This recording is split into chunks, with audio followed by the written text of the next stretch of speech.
Hey guys, let's talk a little bit about gods, angels, UFOs, and owls.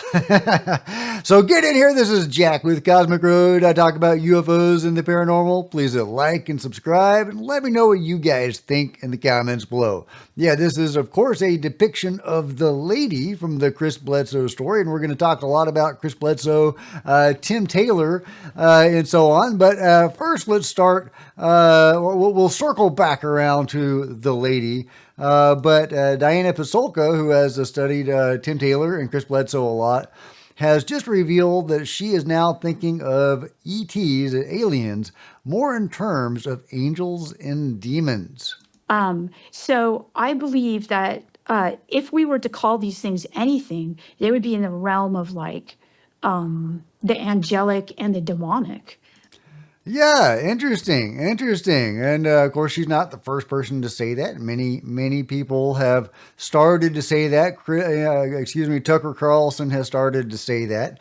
But I think we're dealing with something much more complicated here.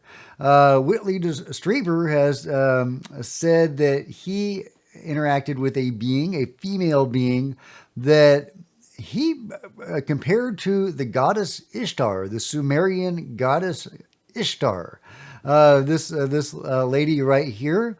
Note the owls right there, which is very interesting. This female entity known as Ishtar. However, when he was describing this being, it looks like this. That's what his Ishtar looks like, is that. It was this female entity that, was on the cover of Communion, this iconic cover. Doesn't look a lot like that lady right there, does it? So what's going on there, I don't know. Yeah, so I'm not quite sure how we get the discrepancy between this being and that. But yeah, he interacted with a being that he compared to Ishtar. And of course, Whitley Strieber is well known for interacting with owls.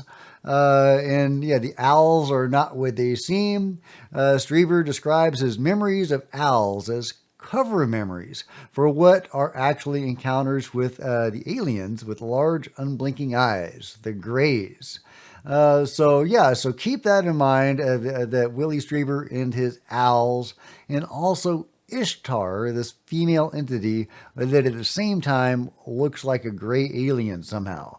It gets weird, guys. It gets weird. And then we get into the Tim Taylor thing, the dragon himself.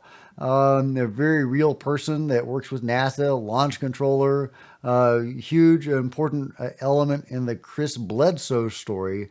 Very credible guy. I mean, a very real deal Minch kind of guy. 40 plus space missions, says Hollywood. 80 plus DoD ops worked on the space shuttle. 44 patents. That are divinely inspired, he says. Electrochemical and surgical devices. Board member with NSA and CIA officials. Accessed Vatican archives with no scholar creds. Yeah, so I mean, this guy is a super trooper. I mean, he really is, and he's amazing. Tim Taylor is an amazing individual. But it gets weird. So Tim Taylor has said that he is working for the Hammer. Many people think that's the president or something like that, some ultimate authority for Tim Taylor, this super intriguing individual. So who is the Hammer? Well, Chris Bledsoe has just revealed that the Hammer is an angel. Well, Archangel Michael is known as the Hammer of God. So, is that who Tim Taylor is talking about? Is he talking about Archangel Michael? That seems to be the implication, that at least from Chris Bledsoe, that Chris Bledsoe is saying that Tim Taylor is working for Archangel Michael. Okay, so let's circle back to Chris Bledsoe and the lady. The lady obviously is a super intriguing figure. Who and what is she? She has really interesting interactions with Chris, shows up on Easter during a hypnotic session with Chris Bledsoe. The lady told him she is here to try to get humans to move from fear-based to love-based. Yeah, and it seems to be a pretty urgent matter. The Gaia, the Earth, is ready to get rid of us if we don't shape up. And the lady is here to help us shape up and move to a love based system, according to this hypnotic session. And if we don't, then we may be kaput. So is that who the lady is? Is she a representative of Mother Earth, of Gaia? Well, hard to say because she has also represented herself in different ways. A lot of the information that we have about the lady doesn't actually come from Chris Bledsoe. It comes from Ryan Bledsoe, his son, who has been a lot more candid about all of this stuff. And it's from him that we get the information about the 6 songs that the lady gave Chris Bledsoe. Yeah, and we don't know all of those songs, but apparently some of those songs were said to contain an accurate depiction of reality or interactions with the beyond, right? With beings like her in other dimensions and stuff like that. I think we only have 1 or 2 of those songs that have been publicly made available or given the names of, and one of those songs is "The Children of the Sun," where beings come out of the sun and time travel's involved, and a new dawn of humanity is ushered in, which is really interesting, and it's one more link in the chain of evidence to, that the sun is actually a portal, or maybe all suns are portals. And really interesting. I don't know why the sun needs to be a portal if they can portal in wherever the hell they want to, as seems to be the case. But apparently the sun is a portal. At least that is what the lady is indicating. And there's other evidence to indicate that as well that I've shared on the channel. But from Ryan, we also get the idea that the lady is 1/3 of the original Holy Trinity. And there is some ancient evidence to support that. Some ancient altars, ancient Christian altars to the Mother, the Father, and the Son. Then it got switched over to, the Mother, or the Father, the Son, and the Holy Ghost. But she doesn't always represent herself as that. Sometimes she seems to represent herself as Hathor. Very intriguingly, Hathor is, ancient Egyptian goddess, not all that dissimilar to Ishtar, also associated with owls. Here are owls at Hathor's temple. Hathor is also associated with the afterlife. Very intriguingly. Just as she crossed the boundary between Egypt and foreign lands, Hathor passed through the boundary between the living and the duat, the realm of the dead. She helped the spirits of deceased humans enter the duat and was closely linked with tomb sites where that transition began. The necropolises, or clusters of tombs on the west bank of the Nile, were personified as Imentet, the goddess of the west, who was frequently regarded as a manifestation of Hathor. Yeah, so she's associated with a lot of things. She's the god of the sky, all sorts of stuff. Yeah, fate. Hathor is really intriguing, and she still seems to have a presence in the modern world. I love Funny Old World, one of my favorite channels talking about ancient mysteries. And she describes people having transcendent experiences at the Temple of Hathor in Egypt in the modern day. So really, really intriguing stuff. Hathor or something seems to have an ongoing presence in the modern age. So could the lady actually be Hathor?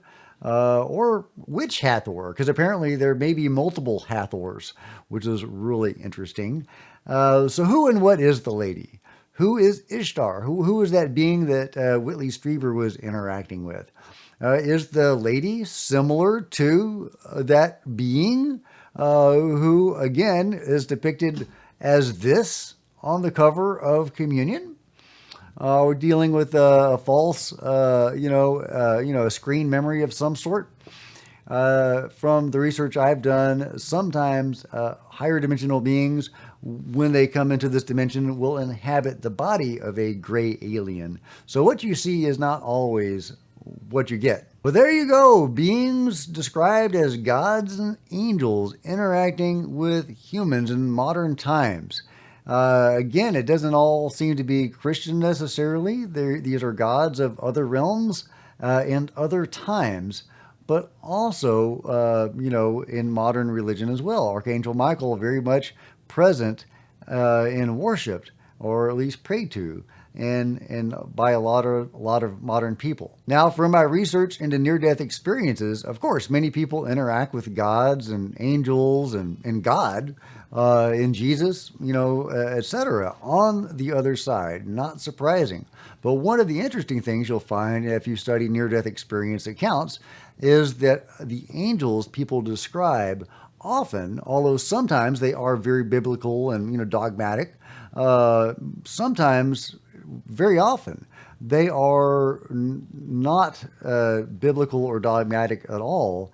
They are angelic higher beings, but they are not necessarily what we would describe as biblical. They are very much the way we would imagine angels to be, but not actually necessarily Christian in that way. They are, possibly what those ideas are based on. Much older than Christianity, these eternal beings. So is that what Tim Taylor is interacting with? Some sort of non-religious angel, if you will, or a religious angel? Something that goes beyond religion? Because, of course, we're dealing with multi-religions here, right? And I've had some interactions with the phenomenon and what I call the greater phenomenon. And I've had some evidence that, I've personally interacted with that multiple religions had it right. Or at least there's some underlying spiritual truth behind multiple religions. And is connected to UFOs, as my own Jesus UFO experience shows. Some consciousness connection, spiritual connection definitely does exist. So that's kind of where I fall on all of this, is that we are dealing with higher dimensional beings. In a lot of these cases, Peter Maxwell Slattery says the vast majority of what we perceive as UFO phenomenon is actually higher dimensional beings coming into this reality. And I think that's probably what we're dealing with in a lot of this. Some of these UFOs very well could be nuts and bolts UFOs from another planet in our reality. Very possible. I'm sure that is a thing. I'm sure there are aliens in the normal sense of the word, but there definitely seems to be more going on with that. Now, could we be looking at trickster beings, manipulative trickster beings? Absolutely. I'm sure there are trickster beings out there. Is that the case?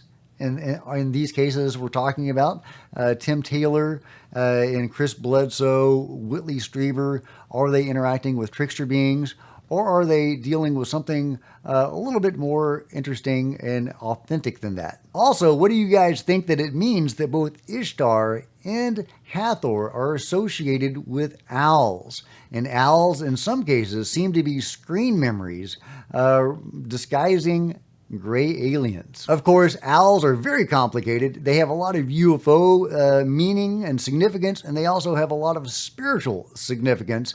Here's a 2.5 hour discussion about that very thing with Mike Clellan on Concrete, and I'll link to this below. Owls are super fascinating, and there's a definite tie-in in both the UFO world and the metaphysical world, if they're different at all. Or do you think it's all just actual biblical angels and demons, and that's what we're dealing with? That seems to be where Tucker Carlson is falling on, and that's where Diana Pasolka is starting to lean to. I think we're dealing with something much less black and white and much more complicated personally, but that's just me. Let me know what you guys think about it all in the comments below. And if you've enjoyed this video, please give me a big thumbs up and smash the like button and the bell to be notified of future videos. You don't want to miss a thing. Join me on social media. There's Facebook, Twitter, and Discord links below. Love to see you guys there. If you want to support Cosmic Road in a bigger way, consider grabbing a coffee mug or a t-shirt in the merch store below, or become a channel member. Channel members are rock stars, and I really appreciate you guys' support. Thank you. Thank you so much. Meanwhile, there's plenty of other videos on the channel, and I'll see you guys next time. This is Jack with Cosmic Road, signing out.